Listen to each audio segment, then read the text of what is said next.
Assalamualaikum warahmatullahi wabarakatuh. Sampurasun sadayana. Kurang opat badai nampilkeun anu teh mana? Perkenalkan nami abdi Muhammad Raya Jakar, abdi teh mantre atikal. Nami abdi Marwa, abdi teh mana? Atikan. Nami abdi Muhammad Jamil anu teh mana? Sentimental. Nama abdi Muhammad Fadil Farisi anu tema Gunuman. Abdi Muhammad Putra anu tema religius. Assalamualaikum warahmatullahi wabarakatuh. Perkenalkan nami abdi Muhammad Raya Jakar, abdi dari kelas 10-12. Kali ini teh abdi akan membacakan bintara bahasa Sunda anu judulnya Nyanyian Peperangan. Naon haratosna kemenangan, nalika anu tinggalkeun nyaeta ti seueun. Urang tinggalkan 1000 kemenangan, ayeuna kuring na ukur ngantung. Suara pelor kekehurung na ceuli, ibaratnya teh lagu ceuna eureun-eureun. Perang lain seukur bau mesiu, bau baja jeung bubuk mesiu. Tapi ngeuna patah hati, ngeuna harapan dikubur, hadapan tenah ngeerem menangis, ngehujat hiji orang-orang ditembakeun. Anu henta na ieu ti budakna, ceuk maranehna demi NKRI. Tapi jenis tanah air diwangun dina ceuk Jabaraya. Kuring ninggalin tin babaturan, kuring murung hiji-hiji ditembakin ku pelor. Tapi ku putus asa, serang ayeuna kuring noraskeun pikun iseu tu warga-warga. Naha kesentangan kudu dibeli ku Cimata, du anjeun linggi nyaman dina kursi kawasan. Dingkeun cari urang tingkali wana ieu, tempat manusia kelangkang jadi abu. Kami henteu nyotojoh pahlawan, urangan hayang balik imah karena panangan indung. Kana tawa barudak kadunya henteu duwi budak-budak kecil. Jadi eureun purang hayana hirup, senang nyetapkan dunia hirup deui. Intina mun aya perang hidup bakal sengsara. Mun eueun hidup makmur, hayu urang sama-sama tolak genosida. Segitu wae dari saya, Muhammad Raya Jakar. Wassalamualaikum warahmatullahi wabarakatuh. Assalamualaikum warahmatullahi wabarakatuh. Perkenalkan nama abdi Muhammad Fadil Farisi dari kelas 12. Abdi di sini mau membaca Biantara Gaya Gunuman. Assalamualaikum warahmatullahi wabarakatuh. Wilujeng enjing sasadayana. Abdi di dieu teu rek lali-lalila nyarita ngan hayang guneum sakedeung siga nu ngobrol jeung dulur sorangan. Ayeuna mah urang sadaya pasti karasa cuaca beuki panas, cai hise jeung bahawa beuki teh mareneh. Kadang abdi mikir naha ayeuna bisa nepi ka kitu. Padahal zaman baheula tiris, bersih jeung alam masih asri. Tah eta teh salah sahiji akibat tina urang nu karang ngajaga lingkungan, runtah disemputkeun di mana wae. Tantangkalan ditegur saayana wilungan jadi tempat nu kotor, urang sorangan nu nyebabkeun alam jadi rusak.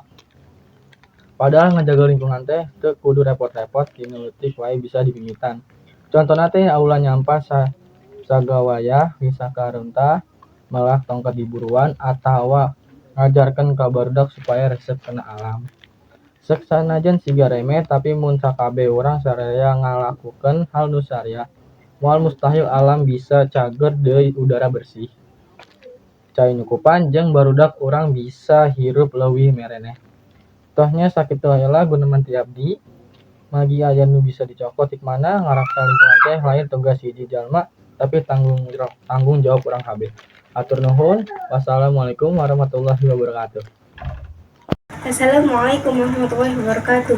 Perkenalkan nama abdi Marwa Sabitri Septiani, hayang macakan cahaya nu menyerahkeun jalan hirup. Assalamualaikum warahmatullahi wabarakatuh. Sadayana murang kalih kumaha damang mugia sadayana selamat saring sehat dina rahmat Allah subhanahu wa ta'ala. Dinten ieu abdi hoyong ngajak sadayana ngobrol sakedik ngeunaan pentingna atikan. Tah, naha atikan teh penting? Leres, penting pisan. Atikan teh sanes ngan ukur diajar maca, nyerat, atanapi ngitung.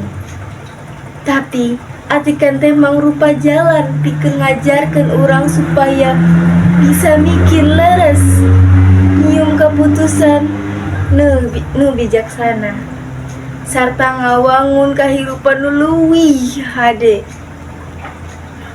Ku atikan urang tiasa jadi jalma nu hade. Naon ari jalma nu hade? Jalma nu hade teh nyaeta jalma nu miboga rasa tanggung jawab, budi pekerti nu hade, hormat ka nu leuwih kolot, daek nulungna sasama, serta salawasna nyoba ngajadikeun dirina leuwih hade unggal linten. Salianti eta atikeun oge ngajarkeun urang supaya bisa ngahontal cita-cita eta henteu lepas tina usaha jeung sumanget diajar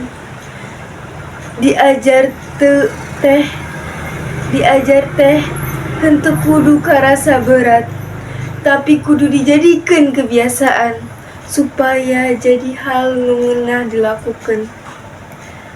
Kebiasaan nu dimaksudna contohna nyatet pelajaran, unggal poe, maca buku sameme sare, naros ka guru lamun aya nu teu kaharti, sarta nyieun waktu pikeun diajar di imah kalayan disiplin. Namun kebiasaan seperti kitu dijalankan terus, insya Allah ilmu bakal gampang nyerap di pikiran. Sadayana oge pentingna pikeun nyakeun diajar teh pikeun ngahontal ridho Allah.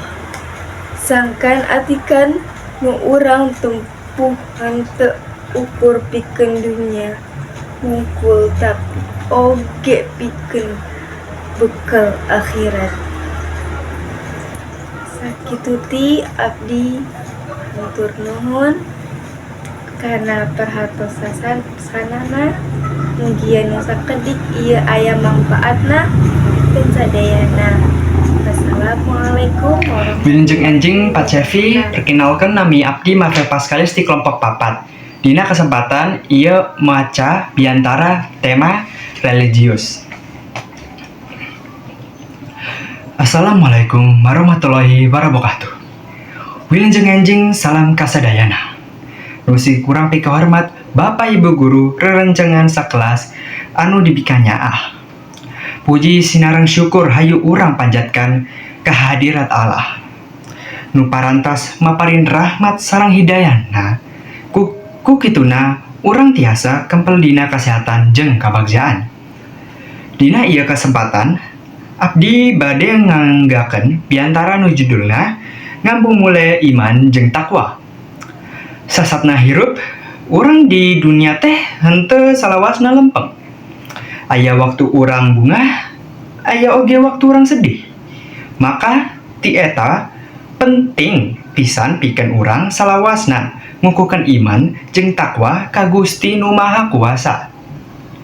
Iman hartina yakin kana ayana Allah jeung sagala nu geus dijelaskeun dina ajaran agamanya. Sedangkan takwa teh ngalaksanakeun perintah Allah serta ngajaju segala laranganna. Lamun urang tiasa ngamumule iman jeung takwa, hirup urang bakal aya dina jalma nu bener, jauh tina cilaka, serta deket kana kabagjaan lahir dan batin. Contohna, ngajalankeun ibadah secara rajin, mengajarkan agama, nyaratuna misa sama, silih hampura, tur ngajaga silaturahmi. Eta kabeh mangrupakeun cara pikeun ngajaga iman jeung takwa. Kukituna hayu urang sami-sami ngahadengken rasa iman jeung takwa dina diri masing-masing. Urang jadikan agama teh salaku tuntunan hirup. Lain ngan ukur diomongan, tapi oge dina lampah sapopoe. Mugi aku ieu biantara urang sadaya tambah semangat pikeun nguatkeun iman jeung takwa urang sarta jadi jalma nu hade budi tur aya ngamang taatna pikeun batur. Hampunan bilih ayah hanya kecap maantarapi lampah nu kireng merenah dina biantara ieu. Wassalamualaikum warahmatullahi wabarakatuh. Assalamualaikum warahmatullahi wabarakatuh. Sakumaha urang terang dinten ieu urang sadayana dikumpulkeun ku Gusti dina hiji kaayaan nu pinuh ku duka. Salah sahiji jalma nu urang pika cinta nu tos janten bagian penting dina kahirupan urang parantos dipundut ku Nu Maha Kuasa Allah Subhanahu wa Ta'ala.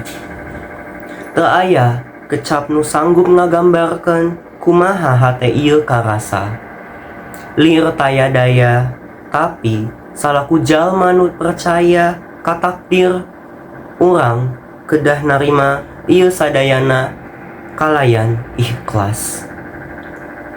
Anjeunna teh lain wungkul rerencangan, tapi oge parantos janten panutan jalma nu bager, nu satia, nu salawasna aya pikeun batur. Laku lampahna, kasabaranana, jeung kahadean hatena bakal salawasna kapendem dina hate urang.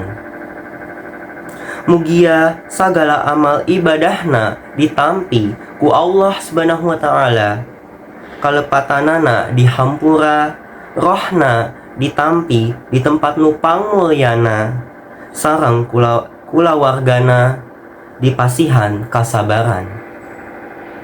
Hatur nuhun kasadayana nu parantos nyayogikeun waktos kanggo samping ngadoakeun sarta mere pangrojong ka kulawarga nu ditinggalkeun. Mugia urang sadaya tiasa nyokot hikmah tina musibah ieu. Wassalamualaikum warahmatullahi wabarakatuh.